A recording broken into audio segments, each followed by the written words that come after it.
everyone, it's Monday and 4 o'clock. You are at home with me, Vanessa Contab. We have a great show for you today. I'm gonna be making 2 of my favorite drink recipes for spring and summer. I've got a crazy delicious lemon pie. Make sure you stick around for at-home tips with me. I've got conversations with Christian, and at the end, I'm gonna be taking your questions. So let's get started.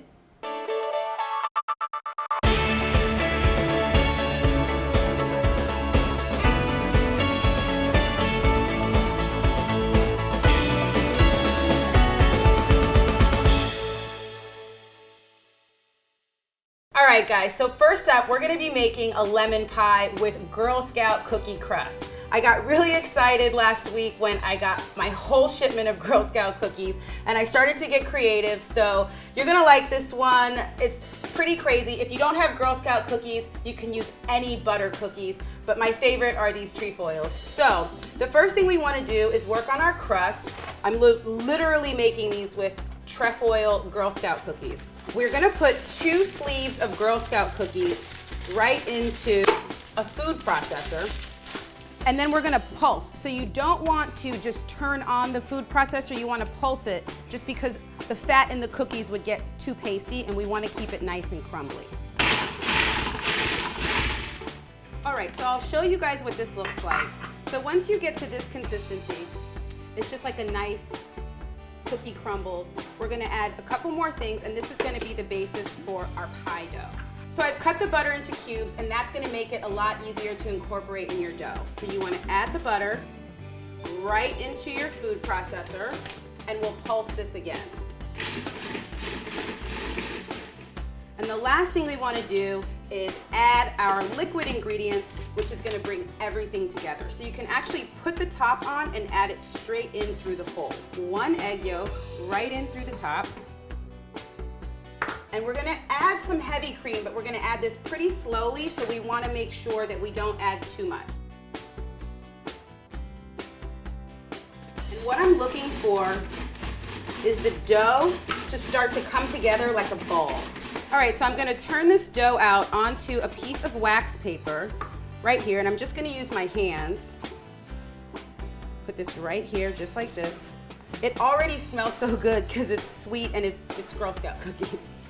And then we'll go ahead, we're gonna wrap this up in wax paper or parchment paper, and then in plastic. We're gonna put this in the refrigerator for at least an hour. It needs to chill and get really happy with itself before we roll out this dough. All right, so next up, we wanna make our lemon curd, which is our filling. We're gonna start with 7 egg yolks. So I've already put the 7 egg yolks right into a small saucepan, and then we're gonna add about 1.5 cups of sugar. So I'll go ahead and add that in there. And then this recipe calls for 3/4 cup of lemon juice, plus a couple teaspoons of lemon zest. So we'll go ahead and zest that right into our saucepan. So now we need to get 3/4 cup of the juice. So we're gonna start with 3 lemons, and we'll see what that nets us. Perfect. All right, so here we are. We have exactly 3/4 cup of juice. We're gonna add this right into our saucepan. Head over to the stove, and I'll show you guys how we're gonna whisk this into a really nice curd. Come on over. So you want to stir the curd continuously for about 5 to 7 minutes. Then we're going to turn off the heat completely and slowly add the butter until it melts. Finally, we'll put it in a bowl and cover with a piece of plastic, put it in the refrigerator for at least 2 hours. Okay guys, so our dough is ready. Remember, you need to refrigerate this for 2 hours, but you can actually do both the dough and the curd up to 3 days in advance. But what we're gonna do is we're gonna roll out our dough. I've got a little bit of all-purpose flour here as well, so you can see that. And we're just gonna dust our board with a little bit of flour, just to prevent it from sticking. And we'll dust our rolling pin with a little bit of flour too.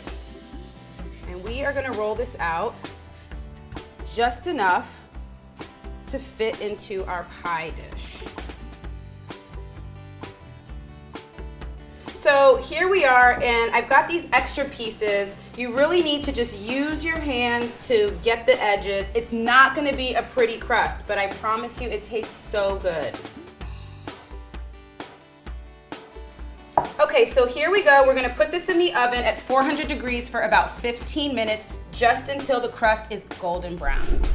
Okay, so we are ready to go. Our pie crust is ready. I've allowed it to cool for a little while just to make sure that it doesn't melt our lemon curd. Our lemon curd I've taken out of the refrigerator. So you remember that we put a piece of plastic here just so we wouldn't create sort of like a skin. And we're just gonna whip this now just to get a nice thick consistency. This is so good. Like literally it smells like cookies and butter and lemon. Yeah. And then we're gonna go ahead and pour that right into our pie crust. So this goes back into the refrigerator just to set. We're gonna add a little bit of lemon zest right on top for that extra punch of lemon flavor. And I'm gonna show you guys how to plate this up.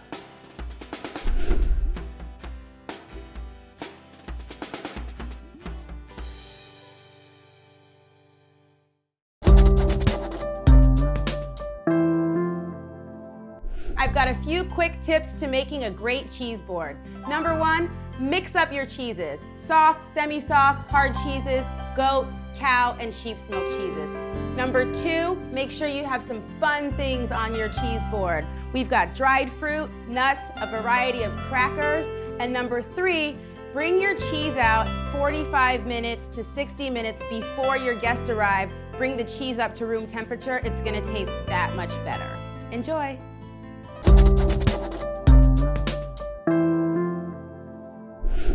All right guys, so I've got a couple really great drink recipes. I don't know about you, but the little bit of warmth and sunshine has got me full into spring fever. So these are my two favorite recipes for drinks for spring and summer. I want to show you the first one.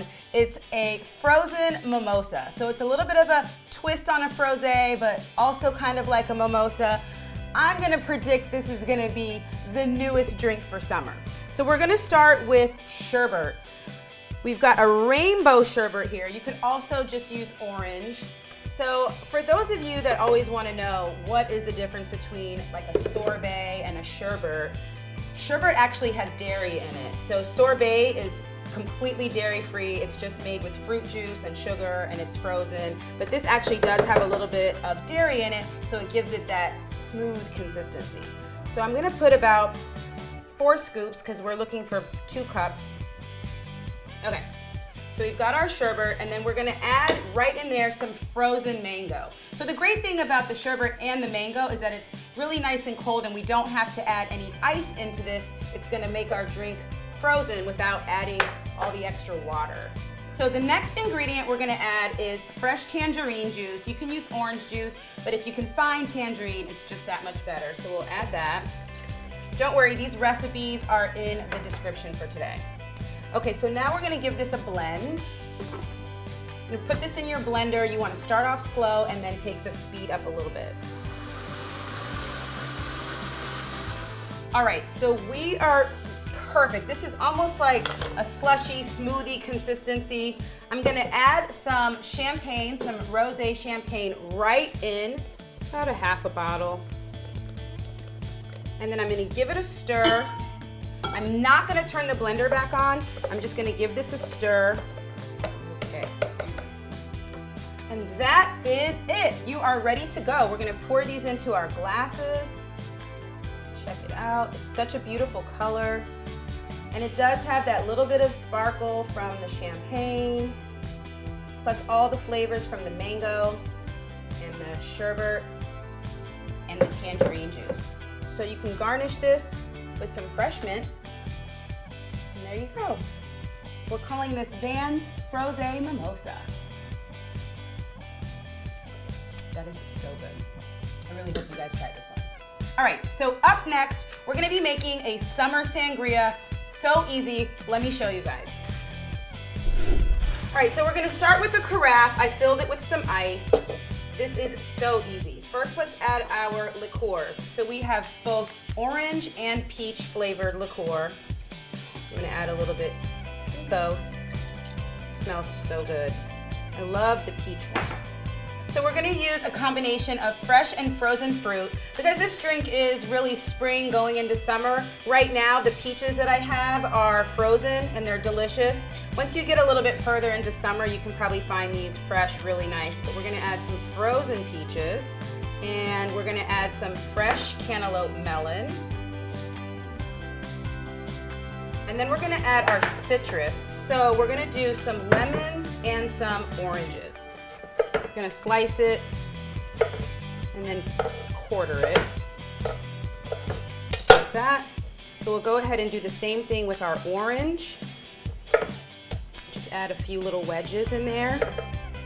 The great thing about sangria is that it almost tastes better the longer you allow it to like really sit with itself. So if you want to make this the day before, you're having some friends coming over, just let it kind of hang out in the refrigerator overnight. It's going to be that much better. So now we're going to add some white wine. You can choose like a standard Sauvignon Blanc or Pinot Grigio, whatever your favorite white wine is. Fill it up the rest of the way, just like that. And you are good to go. So right here, we're gonna take this, we're gonna put this in the refrigerator overnight. Just a couple of hours works fine too, and we'll come back and pour this into our glass. All right, so like I said, I'm pretty impatient. I'm gonna go ahead and taste this now. You can put this in the fridge overnight or a couple of hours. We're gonna go ahead and pour this right into our glass. And it's great if you get, you know, some bits of the fruit in there. And then another thing that I really love, you can find these online, are these really cool metal straws. They're just really fun. And go ahead and take this. So we'll see.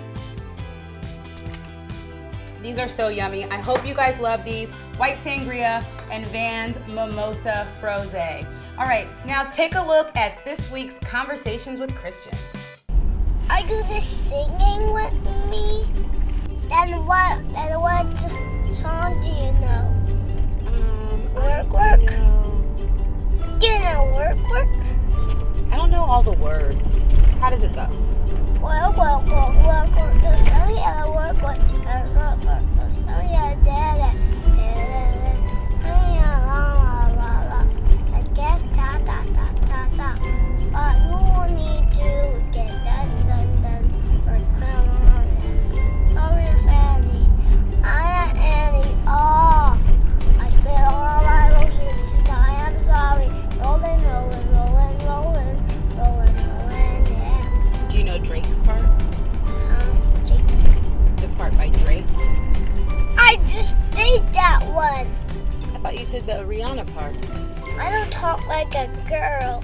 I talk like a boy. Oh. Thanks so much for tuning in today's episode. It's been so much fun making these shows and getting all this wonderful feedback from you guys. So I want to check and see the questions that we've been getting. So Rachel PS21 sent me a message on Instagram and she wants to know, what is my favorite pan for heating things on top of the stove and then going into the oven?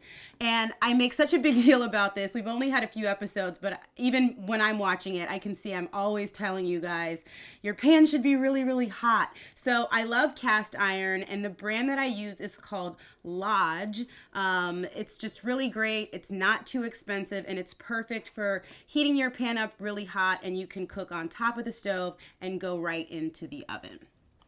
Okay, so my next question is from Eric Kelly Life in Brooklyn, and he wants to know if I really make this food at home or is this something that I just make on the show? And the truth is that obviously I make more of these things for the show for you guys, but I absolutely cook at home.